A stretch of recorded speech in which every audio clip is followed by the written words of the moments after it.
Sadhguru, I believe that talent is something which is grossly exaggerated in success.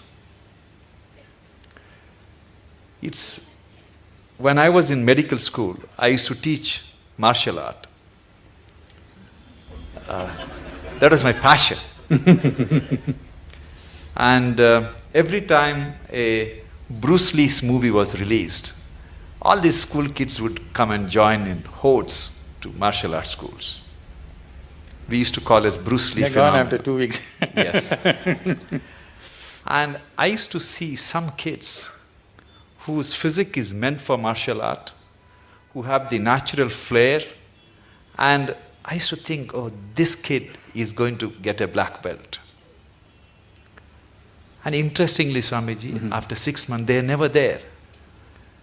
The guys who go up to the black belt and, do something very good in martial art are the ones who joined the school without any skills, without any talent, who worked very, very hard.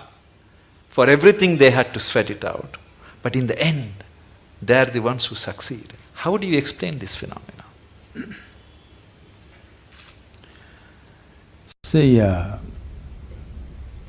a variety of reasons, let me not go beyond this. For a variety of reasons, a certain individual could be born with a certain flair, physical flair, mental flair, emotional flair, style. 5-year-old child, one has style, other is clumsy, okay? So the one with the style is not going to become necessarily a fashion thing. Somebody else who seems to be clumsy may grow into something else. Like, you don't know when a woman is pregnant, the child within that womb, whether it's a sage or a sorcerer, nor the woman know. No, the mother does not know whether she is producing a sage or a sorcerer or what. This is because, I use the word coherence because of modern science is using that word. Who you are here right now, as you sit here, this is physics. Every subatomic particle is in constant contact with everything. What you call as cosmos is living life and it's a live mind. You have captured only one small part of it. If you work with only that one small part of what you have captured, both as life and as intelligence, you will function at a certain level. If you apply yourself to break the barriers of your limitations that you've set for yourself, then there is an intelligence beyond anybody's understanding, beyond anybody's estimate, which is available to you. Once this is available to you, people think you're superhuman. No, this is not about being superhuman. This is about realizing that being human is super. The immensity of being human has not been realized. So we are always making a kind of a mathematical calculation. Okay, if this person has this much IQ, maybe this is what he will become. This is what Newton's law, that everything that moves on this planet works to a mathematical precision or a geometric precision. That is, if you take a pendulum, the length of the pendulum will decide how it will swing. If you take a projectile, depending upon its mass, velocity and the trajectory, it will go to a certain place. That is not how the cosmos is working, because what you think is physical and not physical is all mixed up within this human being. The physical self, the psychological self, the emotional self, and who you call as myself, the life within you, the fundamental life process, these are all different dimensions. And the innermost core of who you are, which, because all the other words are corrupted, I'll use the word life or just you, what you call as me. This, if you allow it, if you do not identify it with any form, with your physical form or with other different identities what you take on, it has a way of being cohesive or collaborative with everything around. When we say somebody worked hard, all he is trying to do is stretch his boundary of identity, isn't it? He's trying to stretch his boundary.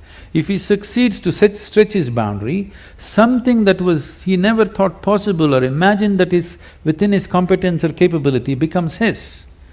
Miraculously, I can show you hundreds of people who come to me, we prepare them for a certain period and then we initiate them. In 24 hours, you will see the shape of their face will change. Genetics are altered in 24 hours' time. You can see the photographic images, they have actually changed dramatically overnight simply because of a certain extension of their identity. So, in the Indian spiritual milieu, so when you say spiritual, we must understand this. This is not about looking up or looking down. When we say spiritual, we are talking about transcending the limitations of physical. So right now, the physical is here as if it's a solid entity in people's experience. But modern physics is telling you and medical science is beginning to tell you, or if people don't understand, if they just hold their nose for 2 minutes, they understand that they are not an independent existence. It is in transaction, not just in terms of breath. Even on the level of subatomic particles, it's in constant transaction.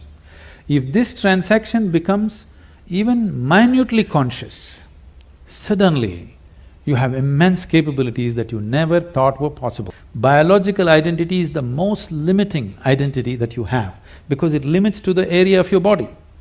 Now when you strive, you break this. It doesn't matter in what way you strive.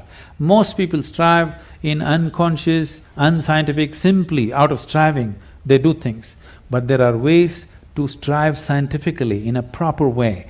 There are tools to strive with specific direction to break the limitations of who we are.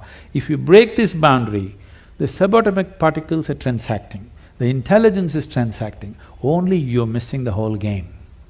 If you don't miss the game, if you are in the game of life, not in the game of thoughts and emotions, you are in the game of life, suddenly just about anything you want you can do, not this or that. I'm saying anything a human being can do, simply if he breaks his barriers.